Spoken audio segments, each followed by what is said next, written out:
President John F. Kennedy. Ladies and gentlemen, the very word secrecy is repugnant in a free and open society, and we are, as a people, inherently and historically opposed to secret societies, to secret oaths, and to secret proceedings. We decided long ago that the dangers of excessive and unwarranted concealment of pertinent facts far outweighed the dangers which are cited to justify it. Even today, there is little value in opposing the threat of a closed society by imitating its arbitrary restrictions. Even today, there is little value in ensuring the survival of our nation if our traditions do not survive with it. And there is very grave danger that an announced need for increased security will be seized upon by those anxious to expand its meaning to the very limits of official censorship and concealment. That I do not intend to permit to the extent that it's in my control. And no official of my administration, whether his rank is high or low, civilian or military, should interpret my words here tonight as an excuse to censor the news, to stifle dissent, to cover up our mistakes, or to withhold from the press and the public the facts they deserve to know. For we are opposed around the world by a monolithic and ruthless conspiracy that relies primarily on covert means for expanding its sphere of influence, on infiltration instead of invasion, on subversion instead of elections, on intimidation instead of free choice, on guerrillas by night instead of armies by day.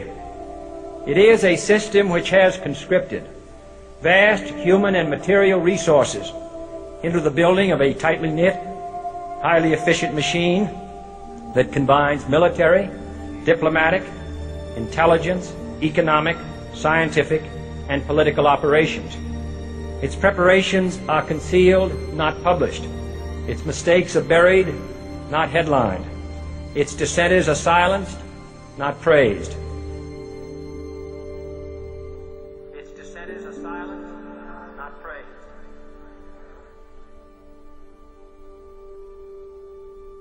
Its dissenters are silenced, not praised. Its dissenters are silenced, not praised. Its dissenters are silenced, not praised. Its dissenters are silenced, not praised. No expenditure is questioned, no rumor is printed, no secret is revealed. No president should fear public scrutiny of his program, for from that scrutiny comes understanding, and from that understanding comes support or opposition, and both are necessary. I am not asking your newspapers to support an administration, but I am asking your help in the tremendous task of informing and alerting the American people. For I have complete confidence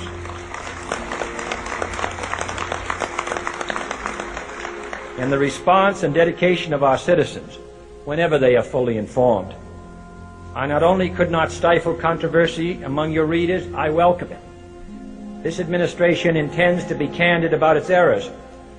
For as a wise man once said, an error doesn't become a mistake until you refuse to correct it. We intend to accept full responsibility for our errors, and we expect you to point them out when we miss them. Without debate, without criticism, no administration and no country can succeed, and no republic can survive. That is why the Athenian lawmaker Solon decreed it a crime for any citizen to shrink from controversy.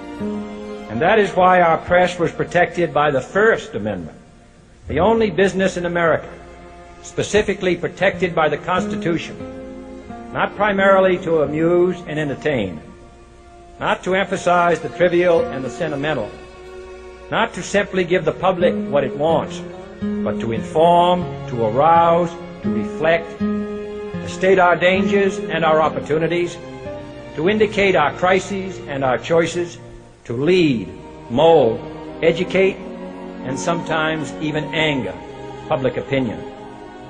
This means greater coverage and analysis of international news, for it is no longer far away and foreign, but close at hand and local. It means greater attention to improved understanding of the news, as well as improved transmission. And it means, finally, that government at all levels must meet its obligation to provide you with the fullest possible information outside the narrowest limits of national security. And so it is to the printing press, to the recorder of man's deeds, the keeper of his conscience, the courier of his news, that we look for strength and assistance, confident that with your help, man will be what he was born to be, free and independent.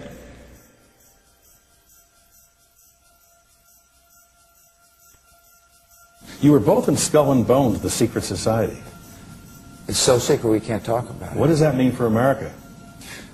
The conspiracy theorists are going to go wild. I'm sure they are. I don't know. I haven't seen the web. Number 322? You both were members of Skull and Bones, a secret society at Yale. What does that tell us? Not much, because it's a secret. Is there a secret handshake? Is there a secret code? I wish there were something secret I could manifest. 322, a secret number? There are all kinds of secrets, Tim, but one thing is not a secret. I disagree with this president's direction that he's taking the country. We can do a better job, and I intend to do it. And we'll be watching. Be safe on the campaign trail. John Kerry, thanks for joining us. And we'll be right back. It's good to be back at the Council on Foreign Relations. As Pete mentioned, I've been a member for a long time and was actually a director for some period of time. I never mentioned that when I was campaigning for re-election back home in Wyoming. Senator Clinton, how you doing? I'm good. How are you? Can I ask you a quick question while you sign that? It was reported in June of 2006 you attended a meeting in Ottawa, Canada, the Bilderberg Group. Can you comment on that? What's going on for the Bilderberg meeting, and what do you guys talk about up there? I have no idea what you're talking about. Yeah, you do. I was reported you were up there, and people saw you up there. I just want to know what you guys talk about and meet about up there. Sir, I don't know. Why are they such top secret meetings? I have no idea what you're talking Your about. husband went to a Bilderberg meeting too. I'm just wondering. I'm not being rude or anything. No, I just want to know what happens at these meetings. Well, since I wasn't there, I have no idea. Okay, thank you, Senator. Thank you. How are you? There you go. Thank you very much. Listen, I am a happy member of the Bohemian Grove. I like the folks who come there, and it's really inappropriate for me to talk about the group beyond that. Thank you. Have you been there for the ceremony with the cremation of care? Frankly, I don't think that's something I need to talk to you about.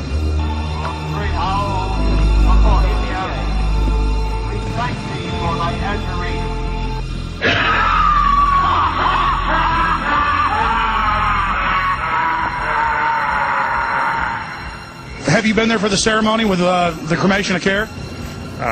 Frankly, I don't think that's something I need to talk to you about. Really? That's right. Well, I'm Alex Jones, and I snuck in there in 2000. I'm the guy that blew it wide open and got the video. It's been on national TV. Well, I disrespect you for that. You do? I do.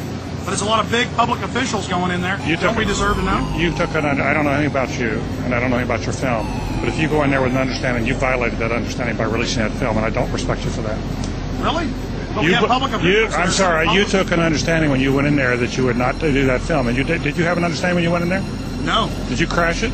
Yes. Yeah, and it has no trespassing signs there too, doesn't it? No, they put those after. Oh, I'm sorry. I'm sorry, sir. I've been there before. I know what the circumstances are, and I'm sorry you violated the understandings. That was not a gentlemanly thing to do. But what about the ritual? Is the ritual gentlemanly?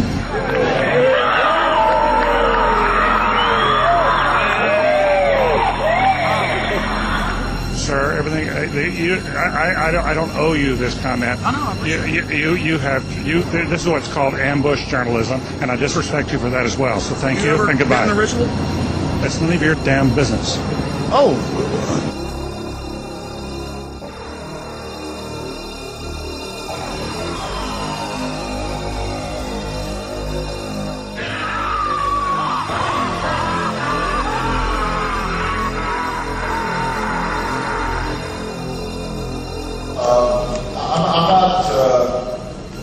The Council on Foreign Relations, I don't know if I'm an official member. I've spoken there before.